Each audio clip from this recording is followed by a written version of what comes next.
Bien-aimés de le Seigneur, merci. Merci d'être là encore en train de nous suivre.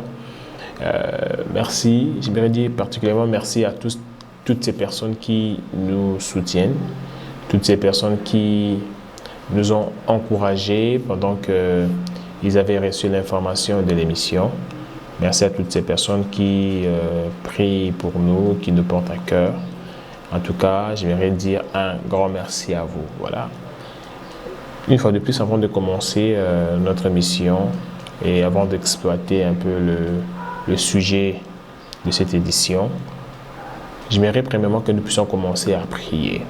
Pourquoi? Parce que vous voyez, c'est la toute première édition de Jésus-Christ. Alors j'aimerais que nous puissions commencer cela par une prière. Alors j'aimerais vous inviter à incliner la tête. Nous allons prier le Seigneur.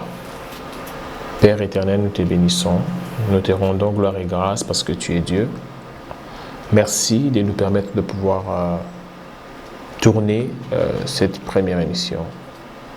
Nous te disons un grand merci. Ceci était un projet, Seigneur. Mais aujourd'hui, ce n'est plus un projet, c'est devenu vraiment une réalité. Nous en sommes reconnaissants, Seigneur.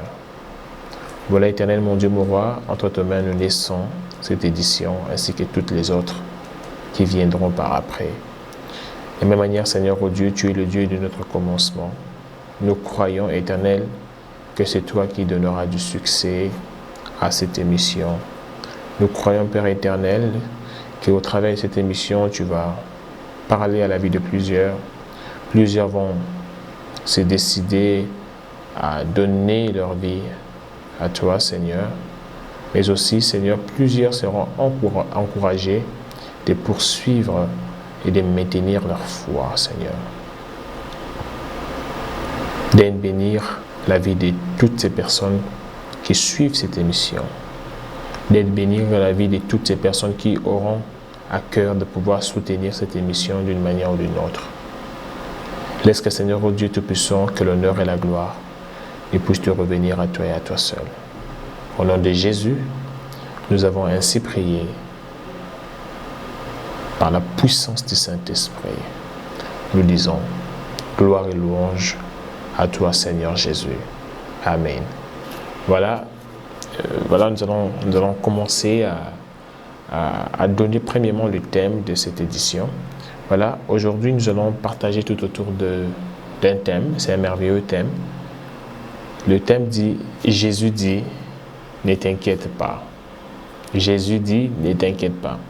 Alors, nous avons tiré ces termes d'un livre, de la Bible. Nous sommes dans le livre de Matthieu. Nous sommes dans le livre de Matthieu chapitre 6, à partir du verset 25. Alors, j'aimerais nous inviter à lire ce que la Bible dit. Nous allons commencer à lire le verset 25 jusqu'au verset 33. Alors, je vais lire la parole du Seigneur. La Bible dit, « C'est pourquoi je vous dis, ne vous inquiétez pas de ce que vous mangerez et boirez pour vivre, ni ce dont vous habillerez votre corps. La vie n'était plus que la nourriture et le corps plus que le vêtement. Regardez les oiseaux du ciel, ils ne sèment pas et ne moissonnent pas. Ils n'amassent rien dans les greniers et votre Père céleste les nourrit. Ne valez-vous pas beaucoup plus qu'eux? Qui de vous, par ses inquiétudes, peut ajouter un instant à la durée de sa vie? Et pourquoi vous inquiétez au sujet du vêtement? Pourquoi? Étudiez comment poussent les plus belles fleurs de champ. Elles ne travaillent pas et ne tissent pas. Cependant, je vous dis que Salomon lui-même, dans toute sa gloire, n'a pas eu d'aussi belle tenue que l'une d'elles. Si Dieu habille ainsi l'herbe des champs, qui existe aujourd'hui et demain sera jetée au feu, ne le fera-t-il pas bien plus volontiers pour vous, gens de peu de foi? Gens de peu de foi. Ne vous inquiétez donc pas et ne dites pas, que mangerons-nous, que boirons-nous, avec quoi nous habillerons-nous. En effet, tout cela, ce sont les membres des autres peuples qui le cherchent. Or, votre Père céleste sait que vous en avez besoin. Cherchez d'abord le royaume et la justice de Dieu, et tout cela vous sera donné en plus. Ne vous inquiétez donc pas du lendemain, car le lendemain prendra soin de lui-même. À chaque jour suffit sa peine. Voilà, là nous sommes en train d'assister aux enseignements que Jésus donne. Vous savez, j'aime bien faire attention lorsque je lis la parole de Dieu. J'aime, quand je lis la parole de Dieu, faire la différence quand Jésus parle et quand c'est une autre personne qui parle. Quand Dieu parle et quand c'est Moïse qui parle. Quand Jésus parle et c'est quand Paul parle ou quand Pierre parle. J'aime bien faire cette différence. Vous voyez? J'aime cette version de la Bible que nous connaissons, que nombreux d'entre nous connaissent, la version Le Pasteur.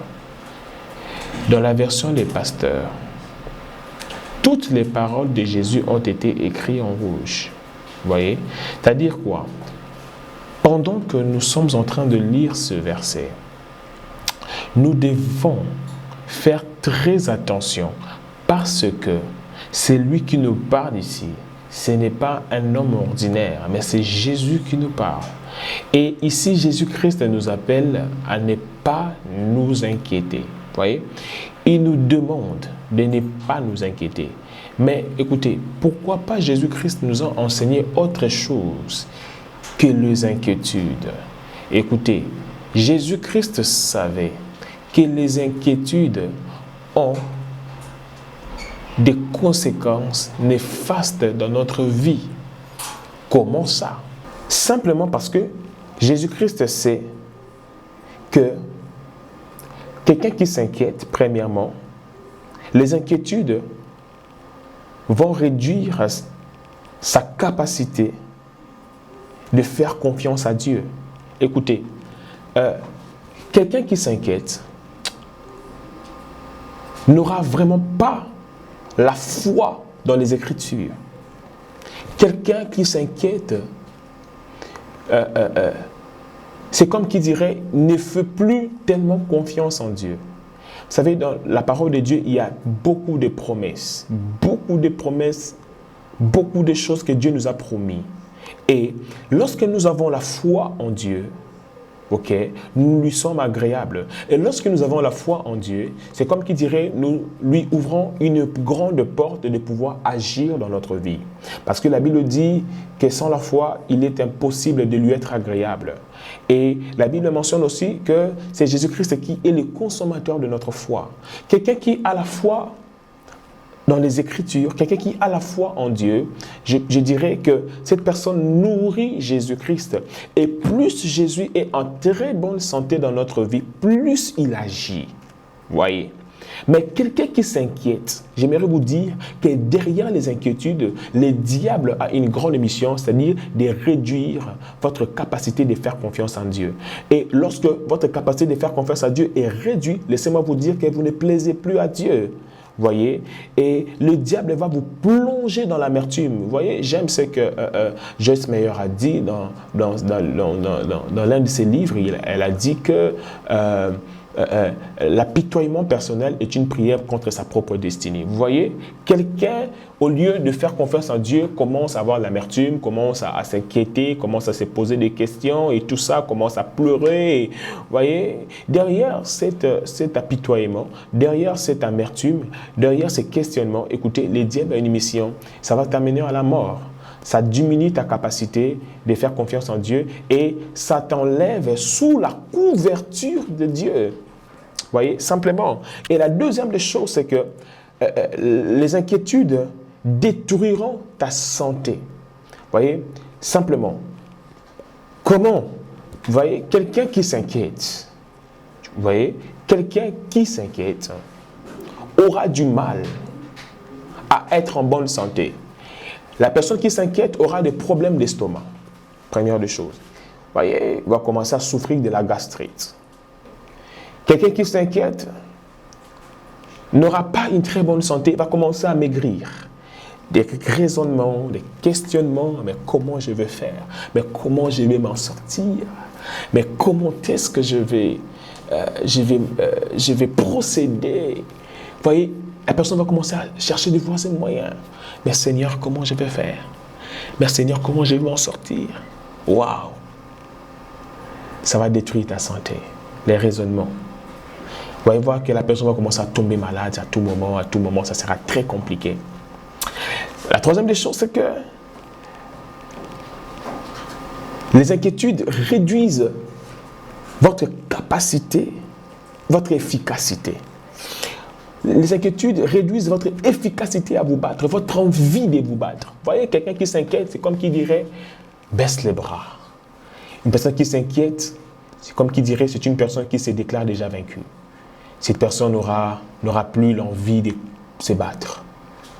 Les inquiétudes vont réduire votre efficacité, même dans le travail. Vous allez voir que quelqu'un qui s'inquiète ne sera plus efficace dans son travail. Comment est-ce que je vais faire, Seigneur? Comment est-ce que je vais m'en sortir, oh Dieu? Je vais faire comment? Je vais faire comment? Je vais faire comment? Et tout cela diminuera votre efficacité. C'est pourquoi Jésus-Christ vous dit, ne vous inquiétez pas. Ne vous inquiétez donc pas. Et la quatrième chose, c'est que les inquiétudes vont influencer négativement vos relations. Waouh! Les inquiétudes influencent négativement vos relations, frères et sœurs. Les inquiétudes vont vous pousser à tourner tout autour des intérêts. Vous voyez, aujourd'hui, dans notre monde, surtout notre génération, il est très difficile de voir ou d'avoir de bonnes relations. Toutes les relations aujourd'hui tournent tout autour des intérêts. Vous voyez, c'est quoi mon intérêt à rester avec cette personne? C'est quoi mon intérêt à travailler avec cette personne? C'est quoi mon intérêt à rester dans cette boîte? C'est quoi mon intérêt à appartenir dans cette église? C'est quoi mon intérêt à rester tout près de cet homme de Dieu? Voilà. Tout autour des intérêts. Et on veut voir qu'est-ce que je vais gagner. Voilà quoi. Mais écoutez, tout ça, c'est parce que nous nous inquiétons. Nous voulons manger, nous voulons nous vêtir, nous voulons avoir de l'argent, nous voulons avoir des maisons, nous voulons avoir des voitures, nous voulons nourrir nos enfants, nous voulons scolariser nos enfants, patati, patata. Tout ça pousse les gens à ne voir que leurs intérêts. Vous voyez? Même les dirigeants dans un pays, ils ne peuvent pas diriger parce qu'eux-mêmes s'inquiètent. Ils s'inquiètent du lendemain de leurs enfants, de leur propre lendemain. Ils veulent premièrement, lorsqu'ils arrivent dans le pouvoir, ils veulent premièrement remplir leur poche, simplement parce qu'ils s'inquiètent. Vous voyez, ils ne font vraiment pas confiance en Dieu. Ils s'inquiètent simplement. Vous voyez, et ça réduit comment je peux dire ça? Ça réduit la qualité de vie que nous pouvons mener, ça réduit la qualité des relations que nous pouvons avoir avec notre environnement. Vous voyez? Et en lisant ces passages aussi que nous constatons que Jésus-Christ nous invite à ne pas s'inquiéter. Pourquoi? Parce que, deuxième des choses, parce que Jésus-Christ sait que dès lors que nous sommes devenus enfants de Dieu, c'est que déjà Dieu a pourvu à nos besoins. Vous voyez? C'est que Jésus-Christ nous exhorte à ne pas s'inquiéter parce que Dieu déjà a pourvu à nos besoins. Vous voyez, Dieu sait ce dont nous avons besoin. Nous avons besoin de manger, de nous vêtir. Nous avons besoin d'avoir une maison. Nous avons besoin de scolariser nos enfants. Nous avons besoin d'avoir des enfants. Nous avons besoin d'avoir un travail. Nous avons besoin de s'épanouir dans la vie. Dieu sait tout ça. Et déjà, je veux vous dire que, frères et sœurs, que Dieu a déjà pourvu.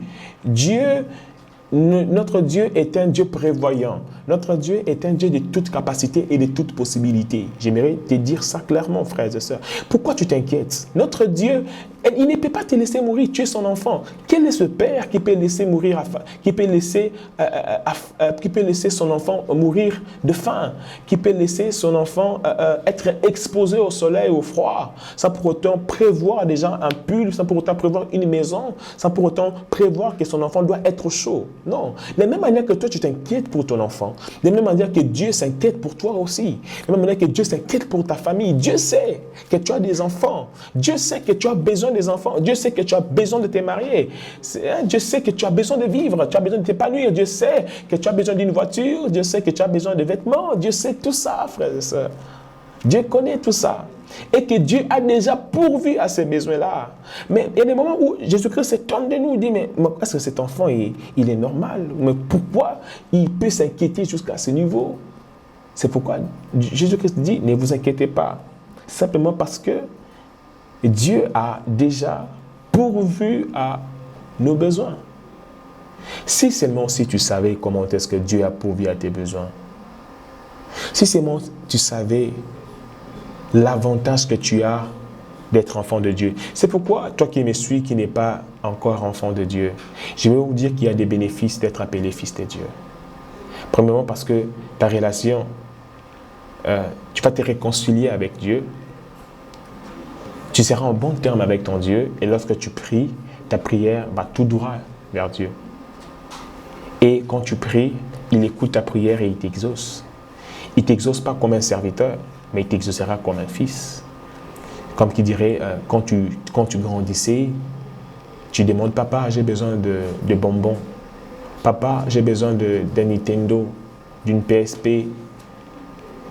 Quelle était la réaction des papas? S'il n'a pas d'argent, il te dira, ok mon fils, je n'ai pas d'argent pour aujourd'hui, mais attends plus tard, je vais t'acheter.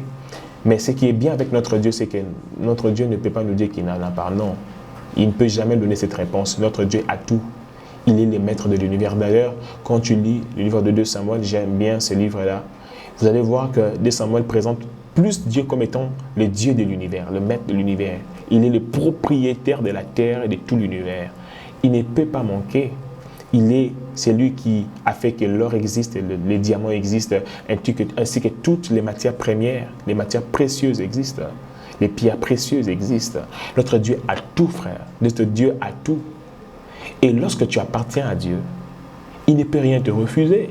Ton Dieu ne peut rien te refuser. Tu as besoin de quoi? Du succès, il ne peut rien te refuser. Tu as besoin de quoi? De l'argent, il ne peut rien te refuser. D'ailleurs, il est prêt à te donner une idée qui fera de toi un millionnaire, une idée qui fera de toi un milliardaire, une idée qui sortira ta famille de la pauvreté. Simplement, frère, si tu n'es pas encore enfant de Dieu, c'est maintenant le temps ou le jour pour toi de donner ta vie à Jésus-Christ. Tu peux confesser Christ dans ta vie comme étant ton Seigneur et Sauveur, parce que Jésus-Christ est le seul moyen par lequel nous pouvons devenir enfants de Dieu.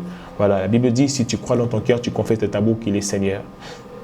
C'est à ce moment-là que tu seras sauvé, toi ainsi que toute ta famille. C'est vrai, tu peux sauver ta famille de la pauvreté, tu peux te sauver toi-même de la pauvreté. Comment est-ce que tu peux le faire? C'est en recevant Jésus-Christ comme Seigneur et Sauveur, et tu verras que tu seras sauvé de la pauvreté, toi et toute ta famille. Tu ne vas plus commencer à t'inquiéter de pain, à manger. Non, ne vous inquiétez pas du lendemain. Notre Dieu nous donne de l'assurance. L'assurance que la semence ne peut pas te donner. Aucune société d'assurance ne peut te donner l'assurance que nous avons en Jésus-Christ.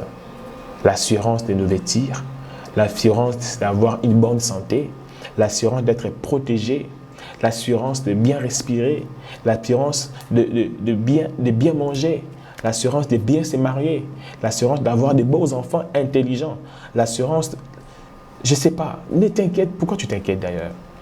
Jésus-Christ sait que Dieu a tout pourvu, c'est pourquoi il te dit, Jésus dit, ne t'inquiète pas, ne vous inquiétez pas. Alors, j'aimerais aussi nous amener pour finir les enfants de Dieu à faire une grande différence. C'est vrai, nous prêchons les inquiétudes, mais parfois nous mélangeons tout. Vous voyez, j'aimerais amener les enfants de Dieu à faire la différence entre les inquiétudes ou l'inquiétude et une préoccupation authentique. C'est vraiment différent. Ce n'est pas quand quelqu'un se préoccupe qu'il s'inquiète, non. Il y a des préoccupations et puis il y a les inquiétudes. Comment est-ce que nous devons faire la différence entre inquiétude et préoccupation? Je vais dire ceci, c'est que les inquiétudes immobilisent, mais la préoccupation immobilise. Ça veut dire quelqu'un qui s'inquiète est immobilisé et paralysé. La personne qui s'inquiète n'aura plus la force de se battre. La personne qui s'inquiète, apparemment, il est arrivé à la fin. Il n'y voit plus une porte, il ne voit plus la voie pour s'en sortir. Vous voyez? La personne qui s'inquiète, c'est que les inquiétudes ont diminué en lui, ce que j'avais dit déjà, la capacité ou la volonté de se battre. Mais c'est différent avec quelqu'un qui se préoccupe. La préoccupation, quelqu'un qui a une préoccupation authentique, une préoccupation dans sa vie, c'est que cette préoccupation-là le poussera à agir. Il sera mobilisé. Il va commencer à chercher des bons moyens pour mobiliser les fonds, pour trouver une voie. Comment est-ce qu'il peut s'en sortir? Vous voyez? C'est vraiment très différent. Écoutez, je préfère que tu puisses avoir des préoccupations que tu aies des inquiétudes. Quand tu te préoccupes d'une situation, laisse-moi te dire que tu chercheras les bons moyens. Quelqu'un qui se préoccupe ira dans la prière. Quelqu'un qui se préoccupe ira chercher Dieu pour trouver une solution. Écoutez ce que la Bible dit dans le livre de Philippiens, chapitre 4, verset 6. La Bible dit: ne vous inquiétez de rien, mais en toute chose, faites connaître vos besoins à Dieu par les prières, les supplications et les actions de grâce. J'aime les actions de grâce à la fin. Quelqu'un qui a une préoccupation le fera connaître à Dieu. C'est que tu vois, quelqu'un qui a une préoccupation ne sera pas immobilisé, il sera mobilisé. Il sera en action. Il ira vers Dieu. Il s'approchera du trône de grâce du Seigneur et il ira chercher la solution. Il va commencer par la prière. Il va faire des prières. Il va supplier Dieu. Mais à la fin, il va non seulement prier, il va non seulement supplier Dieu, mais il va rendre des actions de grâce. Écoutez, j'aime les actions de grâce. Pourquoi? Parce que dans les actions de grâce, tu feras des actions qui feront couler la grâce. Oh mon Dieu, j'aime ça. Des actions de grâce, tu feras des actions qui vont couler la grâce. C'est que quelqu'un qui a une préoccupation sera en activité, sera mobilisé. Mais quelqu'un qui s'inquiète, il sera paralysé. C'est pourquoi j'aimerais dire à quelqu'un que Jésus dit: ne vous inquiétez pas, mais en toutes choses, faites connaître vos problèmes à Dieu par des prières, des supplications et des actions de grâce. Je t'encourage, mon frère, à ne plus t'inquiéter. À la place de t'inquiéter, aie bien des préoccupations. Cherche Dieu de tout ton cœur. Va en prière. Va en retraite, jeûne, fais des prières de supplication, invoque le nom de Dieu, fais intervenir Dieu dans cette situation. J'aimerais te dire que ton Dieu n'est pas sourd, ton Dieu n'est pas manchot. La Bible dit que la main de l'Éternel n'a pas été courte pour délivrer Israël. Puisque sa main n'a pas été courte pour délivrer Israël, je ne vois pas Dieu seulement avec ton petit cas là. Dieu manquait le moyen de toucher. Dieu manquait le moyen de te délivrer. Non. Notre Dieu est tellement puissant. Il a la capacité de te délivrer. Il a la capacité de t'aider, de te sortir de cette situation. Tu te décides de faire confiance à Dieu? Moi, je me décide de faire confiance en Dieu. Moi, je laisse mon sort à l'Éternel. Moi, j'ai tout abandonné entre les pieds de mon Seigneur Jésus-Christ. Fais comme moi. N'aie pas peur. Ne t'inquiète pas. Sois fortifié, mon frère. Jésus est là pour toi. Dieu est là pour toi. Il dit, voici comment vous prierez notre Père qui est aux cieux. Que ton nom soit sanctifié, que ton règne vienne, que ta volonté soit faite sur la terre comme au ciel. Donne-nous aujourd'hui notre pain quotidien. Écoutez, c'est à Dieu que tu dois demander le pain. Il va te le donner. Il va te le donner. Ne t'inquiète pas. Fais confiance en Dieu et tu verras. Tu auras de très bonnes suites Parce que c'est un Dieu qui ne ment jamais. C'est un Dieu qui ne se répand jamais. C'est un Dieu qui, lorsque tu l'invoques, il regarde ton appel à la prière, il dit « Ok, je suis occupé ». Non, jamais il le fera. Jamais il le fait. Jamais. Alors tu vas incliner ta tête, je vais prier avec toi. J'avais dit, si tu n'as pas encore donné ta vie à Jésus-Christ, c'est l'occasion pour toi. Tu vas faire cette prière avec moi, Seigneur Jésus. Aujourd'hui, je me décide de donner ma vie à toi. Viens, entre, conduis ma vie, Seigneur. Règne en Seigneur, règne en Sauveur dans ma vie. Oui, je confesse de ma bouche et je crois de mon cœur que tu es le Seigneur des Seigneurs, que tu es le Sauveur des Sauveurs, que tu es le Roi des Rois. J'ai conduit ma vie seul, je n'ai pas eu gain de cause. Mais aujourd'hui, je me décide de donner ma vie à toi. Et je suis dans la joie, Seigneur, parce qu'à partir de maintenant, je suis appelé enfant de Dieu. Amen. Garde silence, je vais prier pour toi. Seigneur, merci pour cette vie qui s'est donnée à toi aujourd'hui. Seigneur, merci de pouvoir conduire, guider mon frère, ma soeur. Seigneur, merci de pouvoir pourvoir à tous ses besoins. Seigneur, merci de marcher avec lui, mais dès maintenant, jusqu'à la fin de ses jours. Seigneur, merci parce que je crois que dès lors qu'il a donné sa vie à Jésus-Christ, les bons plans de sa vie a commencé maintenant à courir. Seigneur, parce que tu l'avais prédestiné en Christ d'être héritier, héritière des grandes choses. En Christ, tu l'as béni de toutes sortes de bénédictions et il ne manque de rien. Seigneur, je maudis toute mauvaise langage, toute mauvaise langue qui parlera contre sa vie. Je l'enlève sous toutes sortes de malédictions sataniques et diaboliques. Seigneur, je déclare qu'elle est libre par le nom suprême de Jésus-Christ. Amen. Et toi qui as des problèmes, je vais prier aussi pour toi. Seigneur, je te prie pour mon frère et ma soeur qui s'inquiétaient. Je te prie pour mon frère et ma soeur qui passaient par des moments difficiles. Seigneur, je prie que ta main, Seigneur, soit sur lui. J'ai pris, ô Dieu Tout-Puissant, que tu puisses fortifier sa vie. J'ai pris, ô Dieu Tout-Puissant, que tu puisses les ragaillardir dans la prière, Seigneur. Père, je te prie et je t'en supplie, Seigneur. Ne les laisse pas sombrer, ne laisse pas l'ennemi triompher dans sa vie. Seigneur, je te prie, Seigneur, de pourvoir à ses besoins de maintenant. Seigneur, je prie que les écluses du ciel, Seigneur, ô Dieu, soient ouvertes sur lui, Seigneur, et qu'il entre en possession de tout ce dont elle a besoin, Seigneur.